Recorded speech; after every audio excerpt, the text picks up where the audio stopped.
he isn't perfect. No one is perfect. So once I stand next to him, I just want to overpower his weaknesses. What's up guys and welcome. You are watching Fazi Fitness.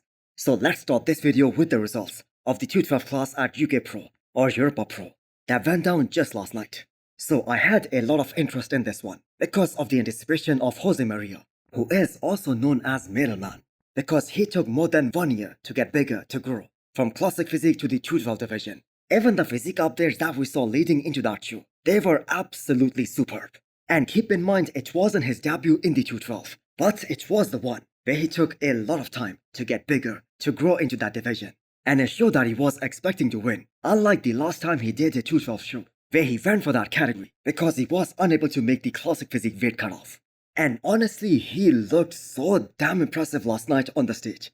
But this is the way it is. It is so damn hard to win a pro show and qualify for the Olympia in any category for that matter, especially in this era. And even though he was looking so damn impressive, but still he came in 4th. So he is gonna be back on the stage in 2 weeks time, hoping to get better results than this one. So I'm pretty sure him and his coach, they were fully satisfied with the look that they brought here last night. He was ripped to the bone front to back, top to bottom. He had those crazy detail in his legs and his back as well. So this front double biceps comparison between Madelman and Muzz Monster, the pride of South Africa, who just won this show and qualified for the Olympia with the perfect scores, that just goes to show us that aesthetics and flow, that is just one of the factors that goes into the judging criteria. And I have to say, those quads on Muzz Monster, they were absolutely monstrous. Plus, just take a look at those striations in his chest, in that front large spread. That is so reminiscent of Andrew Jacked. And I'm gonna go as far as saying this, they are even more deeper than Andrew's. So Muzz Monster becomes the first ever South African bodybuilder to qualify for the biggest bodybuilding stage in the world, and making his country very proud. So a huge congratulations to him and his team. So job well done. But I have to say, we would all really like to hear Tyler Mannion breaking down this event, because the guy who plays second here, that guy is a multiple times former Olympian as well, Radoslav. And I have to say, that man looked extraordinary last night.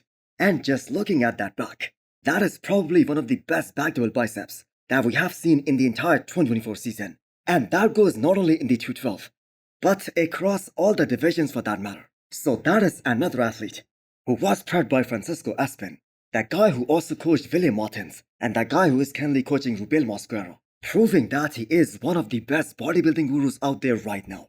So from what I have analyzed from all these comparisons, Muzz Monster was overall bigger and more muscular than all of the other guys in this lineup, and in majority of the shots. And his excellent and deep separated quads, that is what sealed the deal for him. So seeing all these guys bringing their top-notch conditioning, their all-time best, that tells us that the 212 division is alive and thriving. The amount of hard work these guys put in, they deserve more recognition and more media coverage and more prize money as well. So the goal is to give Chris Bumstead the toughest battle he has yet so far. He's had so far.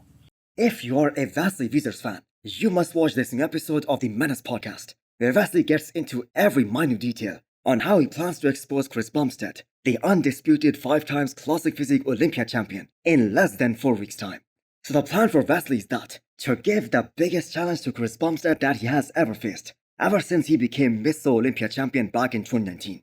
So every time now, we all know at the Olympia when Chris, is in shape, he's gonna win. It's like, yeah, they can do a 2-man collar with Ramon, but we all know pretty much immediately Chris is gonna win.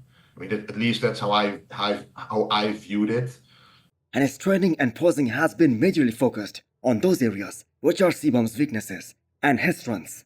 For instance, Wesley's arms, they are way more developed than Chris Bumstead. He has bigger, more fuller muscle bellies compared to Cbum, who had a torn bicep 2 years ago. And even without that, it is a known fact that Cbum's bicep, they aren't the best in the game.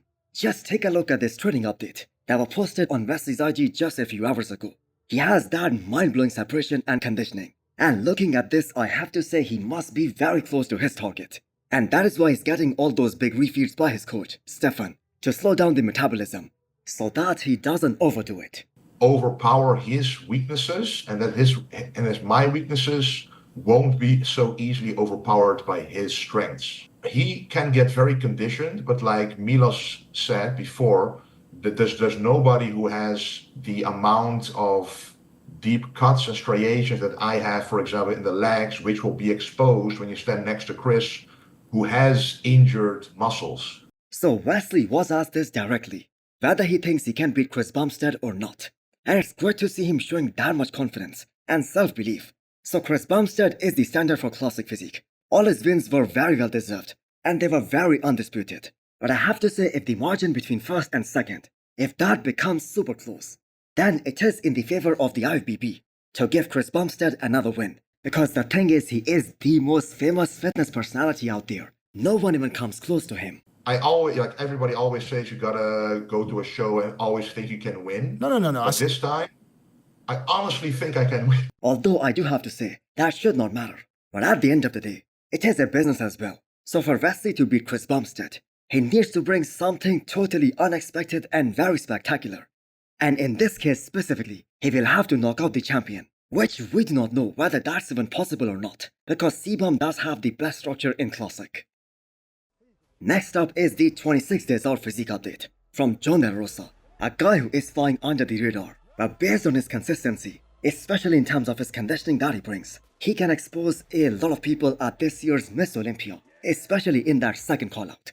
So Jon's midsection, that doesn't look very good in that front double biceps, especially in the front two shorts. And those shorts were actually the one that he lost to Muhammad Fadal at this past Europa Pro. But his overall shape in this pose, that looks really impressive. Now, if he does that crunch down version of the front double biceps, meaning he crunches down on his abs, that compromises his overall weight. So they are sticking to this version. Now, don't get me wrong, Jon has very good set of abs, and this was a great year for him overall. He was placed 4th at this year's Arnold, Ohio, and he got this unique chance of getting compared to the former Miss Olympia Hadi Choopan, an opportunity that Jon took like a champ. Then he won the Texas Pro against a very young as well as a very bigger bodybuilder than him, Muhammad Fadal, and finally going to the biggest bodybuilding stage in the world, after a gap of roughly 4 years, because the last time Jon was on the Olympia stage, that was back in 2019. So Jon is gonna be super competitive, especially in the side and the back shorts, against all those guys who are gonna be fighting for those 8th to 10th spots. So what do you guys think? Can he be top 10 this year? Another day, another sneak peek from the mutant Nick Fokker as we get close and close to this year's Miss Olympia. So there is gonna be so much anticipation around Nick Fokker this time, because he has posted little to no physique updates during this entire Olympia prep. So the legend Jay Cutler, he is a big believer in Nick Fokker and his potential, and that is why he reposted this picture of Nick on his IG story. So these pictures and that caption, that is really deep, and the way Fokker has logged himself in throughout this prep that started at roughly 14 or 16 weeks out of this year's Miss Olympia. He had no distractions whatsoever. He's training all by himself. Maybe the world of bodybuilding is up for a big surprise in 25 days. So all these guys, including Nick Fokker, they want to win the Olympia title. But realistically speaking, Nick would be satisfied if he finishes in that top 3 once again. Because even to do that, he needs to beat a guy like Andrew Jack and Samson Dauda. And that ain't gonna be easy. So the odds are totally stacked against him. The predictions aren't going in his favor. But Nick Fokker has been blocking all that outside noise, and he is just focused on showing up at his all-time best. And let the chips fall where they may.